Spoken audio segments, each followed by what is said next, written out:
మీ కడుపు మంటంతా ఒక తప్పుడు దీని మీద చేసుకొని మీ అక్కసంతా అసహ్యకరమైన రీతిలో ఫోటోలు తెచ్చి బయట వేసి చెప్పులతో కొట్టడాలు, అసలు దాన్ని ఏమంటాం పిశాచాలు కూడా ఇట్లా చేయము, రాక్షసుడు అనలేము. ఇవంతా సంకర ఇది ఉన్నట్టుంది. ఇవన్నీ కలిస్తే తయారైన తెగ ఏదో ఒకటి ఉన్నట్టుంది. ఆ తెగ పూనుకుంటే మాత్రమే ఇట్లా చేయగలదు. దాంట్లో అంటే ఇంకా ఘోరము బాధ కలిగించి భయం వేసేది ఏంటంటే ఈ తెగ అనార్గనైజ్గా లేదు, ఆర్గనైజ్ అయింది.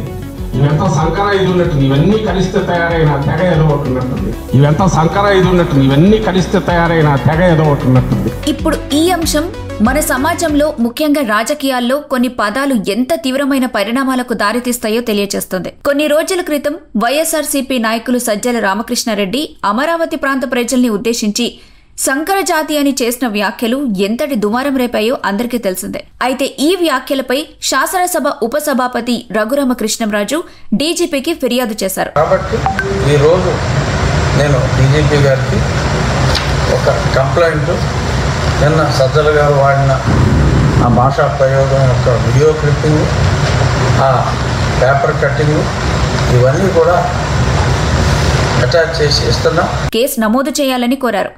ఈ నేపథ్యంలో సజ్జల రామకృష్ణారెడ్డి అరెస్ట్ అవుతారేమోనన్న ఆందోళనతో ముందస్తు బెయిల్ కోసం హైకోర్టును ఆశ్రయించారు. ఇక హైకోర్టులో జరిగిన విచారణలో సజ్జల తరపు న్యాయవాది పొన్నవోలు సుధాకర్ రెడ్డి ఎఫ్ఐఆర్ నమోదు కాకపోయినా అరెస్టు భయం ఉన్నప్పుడు ముందస్తు బెయిల్ పిటిషన్ వేయొచ్చని వాదించారు.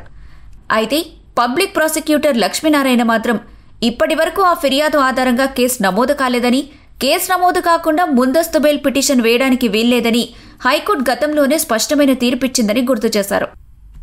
దీంతో హైకోర్టు న్యాయమూర్తి సజ్జల రామకృష్ణారెడ్డిపై కేసు నమోదు చేస్తున్నారా లేదా అనే వివరాలను సమర్పించాలని పబ్లిక్ ప్రాసిక్యూటర్ని ఆదేశించారు. సజ్జల ముందస్తు బెయిల్పై విచారణను వారం రోజులకు వాయిదా వేసింది. అంటే కోర్టు ఈ విషయంలో చాలా స్పష్టత కోరుతోంది.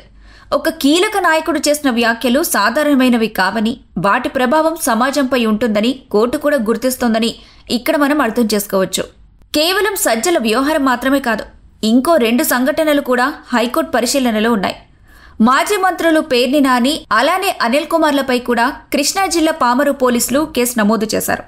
డ్రపారపా అనడం కాదు, చెప్పకుండా నరికేయాలి, చీకట్లో కన్ను కొడితే పనైపోవాలంటూ వైసీపీ కార్యకర్తల సమావేశంలో జనాలను రెచ్చగొట్టేలా మాట్లాడిన ఈ మాటలకి సంబంధించి వారిపై కేసు నమోదైంది. అయితే ఈ కేసును కొట్టేయాలంటూ ఇద్దరు కూడా హైకోర్టులో క్వాష్ పిటిషన్లు దాఖలు చేశారు. ఈ పిటిషన్లపై విచారణ ఈ నెల 31కి వాయిదా పడింది. అంతేకాదు, వీరిపై తొందరపాటు చర్యలు తీసుకోవద్దంటూ గతంలో ఇచ్చిన ఉత్తర్వులను కూడా హైకోర్టు 31 వరకు పొడిగించింది. సో నార్మల్గా చూసుకుంటే ఈ సంఘటనలన్నీ మనకు ఏం చెబుతున్నాయి? రాజకీయ నాయకులు మాట్లాడే ప్రతి మాట, వాళ్లు ఉపయోగించే ప్రతి పదం ఎంతో బాధ్యతాయుతంగా ఉండాలి. ఒక పెద్ద పదవిలో ఉండి ఒక వర్గాన్ని ఉద్దేశించి శంకర జాతి వంటి వ్యాఖ్యలు చేయడం ఎంతమాత్రం కరెక్ట్ కాదు. అలాగే నరికేయాలి, పనైపోవాలి లాంటి రెచ్చగొట్టే కామెంట్స్ సొసైటీలో ఒక అలజడిని సృష్టించాయని చెప్పొచ్చు. ఇక రాజకీయాల్లో ఆరోగ్యకరమైన విమర్శలుండాలి కానీ వ్యక్తిగత దూషణలు, బెదిరింపులు, ప్రజలను కించపరిచే వ్యాఖ్యలు ఉండకూడదు. ఈ కేసుల ద్వారా కోర్టు కూడా ఈ విషయంలో సీరియస్గా ఉందని స్పష్టమవుతుంది. రాజకీయ నాయకులు తమ మాటల పట్ల మరింత బాధ్యతాయుతంగా వ్యవహరించాల్సిన అవసరం ఎంతైనా ఉంది. న్యాయ వ్యవస్థ ఈ అంశాలను ఎలా పరిష్కరిస్తుందో చూడాలి మరి. అయితే ఒకటి మాత్రం నిజం, ప్రజలు అన్నీ గమనిస్తుంటారు. నాయకులు మాట్లాడే మాటలు వారి భవిష్యత్తును నిర్ణయిస్తారని వాళ్ళు కనీసం గుర్తుంచుకోవాలి.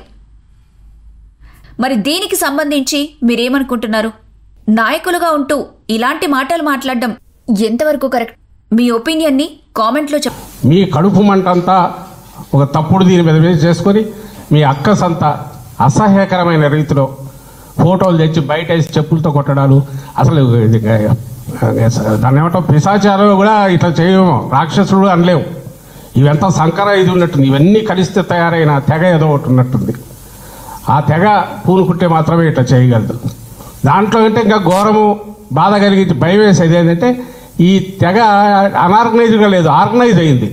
ఇవంతా సంకర ఇది ఉన్నట్టుంది. ఇవన్నీ కలిస్తే తయారైన తెగ ఏదో ఒకటి ఉన్నట్టుంది. ఇవంతా సంకర ఇది ఉన్నట్టుంది. ఇవన్నీ కలిస్తే తయారైన తెగ ఏదో ఒకటి ఉన్నట్టుంది. ఇప్పుడు ఈ అంశం మన సమాజంలో ముఖ్యంగా రాజకీయాల్లో కొన్ని పదాలు ఎంత తీవ్రమైన పరిణామాలకు దారితీస్తాయో తెలియజేస్తుంది. కొన్ని రోజుల క్రితం వైఎస్ఆర్సీపీ నాయకులు సజ్జల రామకృష్ణారెడ్డి అమరావతి ప్రాంత ప్రజల్ని ఉద్దేశించి సంకర జాతి అని చేసిన వ్యాఖ్యలు ఎంతటి దుమారం రేపాయో అందరికీ తెలిసిందే. అయితే ఈ వ్యాఖ్యలపై శాసనసభ ఉపసభాపతి రఘురామకృష్ణంరాజు డీజీపీకి ఫిర్యాదు చేశారు. కాబట్టి ఈరోజు నేను డీజీపీ గారికి ఒక కంప్లైంట్, నిన్న సజ్జల గారు వాడిన ఆ భాషా ప్రయోగం యొక్క వీడియో క్లిప్పింగ్, ఆ పేపర్ కట్టింగ్, ఇవన్నీ కూడా అటాచ్ చేసి ఇస్తున్నాం. కేసు నమోదు చేయాలని కోరారు. ఈ నేపథ్యంలో సజ్జల రామకృష్ణారెడ్డి అరెస్ట్ అవుతారేమోనన్న ఆందోళనతో ముందస్తు బెయిల్ కోసం హైకోర్టును ఆశ్రయించారు. ఇక హైకోర్టులో జరిగిన విచారణలో సజ్జల తరపు న్యాయవాది పొన్నవోలు సుధాకర్ రెడ్డి ఎఫ్ఐఆర్ నమోదు కాకపోయినా అరెస్టు భయం ఉన్నప్పుడు ముందస్తు బెయిల్ పిటిషన్ వేయొచ్చని వాదించారు. అయితే పబ్లిక్ ప్రాసిక్యూటర్ లక్ష్మీనారాయణ మాత్రం ఇప్పటి వరకు ఆ ఫిర్యాదు ఆధారంగా కేసు నమోదు కాలేదని, కేసు నమోదు కాకుండా ముందస్తు బెయిల్ పిటిషన్ వేయడానికి వీల్లేదని హైకోర్టు గతంలోనే స్పష్టమైన తీర్పిచ్చిందని గుర్తు చేశారు. దీంతో హైకోర్టు న్యాయమూర్తి సజ్జల రామకృష్ణారెడ్డిపై కేసు నమోదు చేస్తున్నారా లేదా అనే వివరాలను సమర్పించాలని పబ్లిక్ ప్రాసిక్యూటర్ని ఆదేశించారు. సజ్జల ముందస్తు బెయిల్పై విచారణను వారం రోజులకు వాయిదా వేసింది. అంటే కోర్టు ఈ విషయంలో చాలా స్పష్టత కోరుతోంది. ఒక కీలక నాయకుడు చేసిన వ్యాఖ్యలు సాధారణమైనవి కావని, వాటి ప్రభావం సమాజంపై ఉంటుందని కోర్టు కూడా గుర్తిస్తోందని ఇక్కడ మనం అర్థం చేసుకోవచ్చు. కేవలం సజ్జల వ్యవహారం మాత్రమే కాదు, ఇంకో 2 సంఘటనలు కూడా హైకోర్టు పరిశీలనలో ఉన్నాయి. మాజీ మంత్రులు పేర్ని నాని, అలానే అనిల్ కుమార్లపై కూడా కృష్ణా జిల్లా పామరు పోలీసులు కేసు నమోదు చేశారు. డ్రపారపా అనడం కాదు, చెప్పకుండా నరికేయాలి, చీకట్లో కన్ను కొడితే పనైపోవాలంటూ వైసీపీ కార్యకర్తల సమావేశంలో జనాలను రెచ్చగొట్టేలా మాట్లాడిన ఈ మాటలకి సంబంధించి వారిపై కేసు నమోదైంది. అయితే ఈ కేసును కొట్టేయాలంటూ ఇద్దరు కూడా హైకోర్టులో క్వాష్ పిటిషన్లు దాఖలు చేశారు. ఈ పిటిషన్లపై విచారణ ఈ నెల 31కి వాయిదా పడింది. అంతేకాదు, వీరిపై తొందరపాటు చర్యలు తీసుకోవద్దంటూ గతంలో ఇచ్చిన ఉత్తర్వులను కూడా హైకోర్టు 31 వరకు పొడిగించింది. సో నార్మల్గా చూసుకుంటే ఈ సంఘటనలన్నీ మనకు ఏం చెబుతున్నాయి? రాజకీయ నాయకులు మాట్లాడే ప్రతి మాట, వాళ్లు ఉపయోగించే ప్రతి పదం ఎంతో బాధ్యతాయుతంగా ఉండాలి. ఒక పెద్ద పదవిలో ఉండి ఒక వర్గాన్ని ఉద్దేశించి శంకర జాతి వంటి వ్యాఖ్యలు చేయడం ఎంతమాత్రం కరెక్ట్ కాదు. అలాగే నరికేయాలి, పనైపోవాలి లాంటి రెచ్చగొట్టే కామెంట్స్ సొసైటీలో ఒక అలజడిని సృష్టించాయని చెప్పొచ్చు. ఇక రాజకీయాల్లో ఆరోగ్యకరమైన విమర్శలుండాలి కానీ వ్యక్తిగత దూషణలు, బెదిరింపులు, ప్రజలను కించపరిచే వ్యాఖ్యలు ఉండకూడదు. ఈ కేసుల ద్వారా కోర్టు కూడా ఈ విషయంలో సీరియస్గా ఉందని స్పష్టమవుతుంది. రాజకీయ నాయకులు తమ మాటల పట్ల మరింత బాధ్యతాయుతంగా వ్యవహరించాల్సిన అవసరం ఎంతైనా ఉంది. న్యాయ వ్యవస్థ ఈ అంశాలను ఎలా పరిష్కరిస్తుందో చూడాలి మరి. అయితే ఒకటి మాత్రం నిజం, ప్రజలు అన్నీ గమనిస్తుంటారు. నాయకులు మాట్లాడే మాటలు వారి భవిష్యత్తును నిర్ణయిస్తారని వాళ్ళు కనీసం గుర్తుంచుకోవాలి. మరి దీనికి సంబంధించి మీరేమనుకుంటున్నారు? నాయకులుగా ఉంటూ ఇలాంటి మాటలు మాట్లాడడం ఎంతవరకు కరెక్ట్? మీ ఒపీనియన్ని కామెంట్లో చెప్పండి.